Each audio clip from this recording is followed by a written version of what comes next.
Hello and welcome to Kahoot. Today I would like to show you how to share Kahoot student passes. If you are a teacher and have a subscription that includes student passes, please log in to your teacher account on the Kahoot website. On the left side of the homepage, click Share in the Student Passes window. Next, select the content to include in your Kahoot student passes.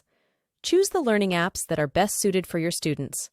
The Kahoot Creator option provides access to advanced question types and features, enabling your students to create more engaging games on their own. Let's select the game modes and click Next. You can easily share the QR code with the students. You can expand the QR code within the Kahoot app. Alternatively, you may choose to share the passes via a link, Google Classroom, Microsoft Teams, or Remind. And that's all there is to it.